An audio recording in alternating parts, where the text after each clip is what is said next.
वादे के मुताबिक अस्तित्व कहानी का दूसरा भाग लेकर मैं एक बार फिर से आपके समक्ष उपस्थित हूँ।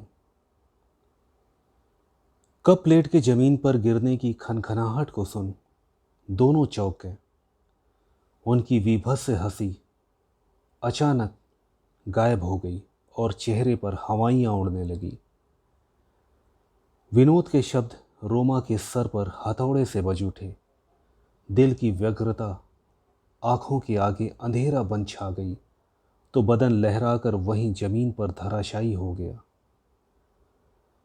रोमा को यूं अचानक इतने पास आकर गिरते देख दोनों का चेहरा सफ़ेद पड़ गया और वह एक दूसरे का मुंह ताकने लगे कि तभी रोमा खुद को संभालते हुए उठ खड़ी हुई और बोली, वो मेरा पैर फिसल गया था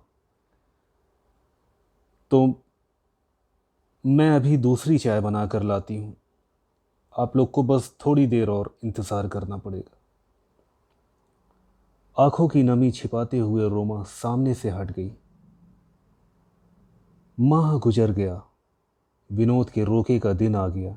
इस बीच रोमा ने उस दिन के बारे में ना ही कुछ कहा ना ही कुछ पूछा। अब विनोद को यकीन हो चला था कि रोमा ने उस दिन कुछ भी नहीं सुना था, जिसके कारण वह बेवजह ही परेशान हो गया था और अब उन बातों से बेफिक्र हो गया। आज भी वह शांत भाव से तैयारियों में लगी हुई थी। सारे काम सही समय पर सकुशल संपन्न हो गए और मेहमान विदा हो गए। तब रोमा ने चाबियों का गुच्छा विनोद को पकड़ाते हुए कहा, विनोद, मैं इतनी भी बेचारी नहीं कि कोने में कबाड़ की तरह पड़ी रहूंगी। अभी भी अपना ख्याल रख सकती हूँ। हाँ, तुम्हारे लिए कोई बाधा नहीं खड़ी कर रही, इसलिए आज मुझे रोकने की कोशिश मत करना। अब इस घर का ख्याल रखने वाली घर की मालकिन को ला ही रहे हो तो वही संभालेगी सब कुछ। अब मेरी यहाँ क्या ज़रूरत है, मैं जा रही हूँ। कहते हुए रोमा के चेहरे पर एक अजीब सा तेज और आत्मविश्वास था और उसी आत्मविश्वास के साथ रोमा घर से बाहर निकल गई। विनोद चुपचाप उसे देखता रहा।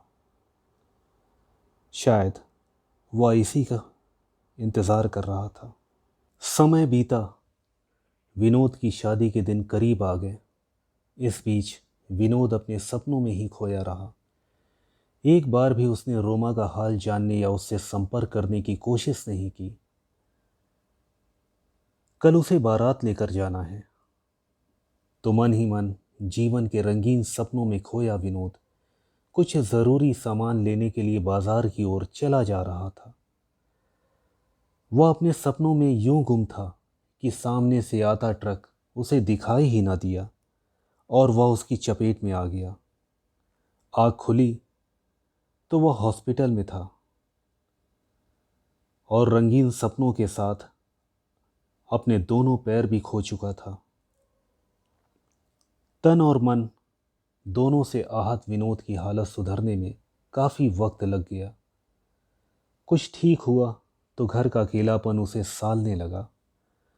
रोमा की याद उसे अब बेचैन किए रहती, क्योंकि परिस्थितियों ने एक बार फिर से उसके सामने रोमा की ज़रूरत पैदा कर दी थी।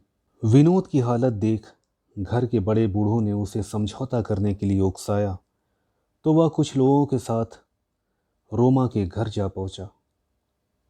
रोमा ने समय को परख कर अपना तबादला कहीं दूर करा लिया था और आज शहर से बाहर जाने की तैयारी में थी। वह सामान लेकर निकलने वाली ही थी कि दरवाजे पर विनोद को देख ठिठक गई और माँ को आवाज़ दी, माँ, देखो तुमसे कोई मिलने आया है। नहीं रोमा, मैं माँ से नहीं तुमसे मिलने आया हूँ और तुम्हें लेने आया हूँ। मुझे अपनी गलती का अब एहसास हो गया है। मुझे माफ़ कर दो और अपने घर चलो। वह घर अब भी तुम्हारा है। वह शादी तो हुई ही नहीं, तो फिर तुम्हें कोई एतराज़ नहीं होना चाहिए, है ना?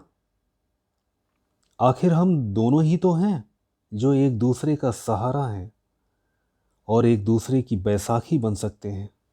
विनोद का निवेदन सुन वह धीरे से मुस्कुराई और फिर, वाह विनोद वाह, तो तुम मुझे नहीं अपने लिए बैसाखी लेने आए हो। पर मैं सिर्फ बैसाखी तो नहीं, मेरा भी अस्तित्व है, मेरा भी स्वाभिमान है।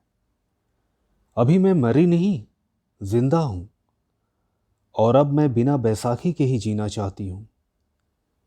कहती हुई रोमा अपना सामान उठाकर खुले दरवाजे से बाहर की ओर निकल गई।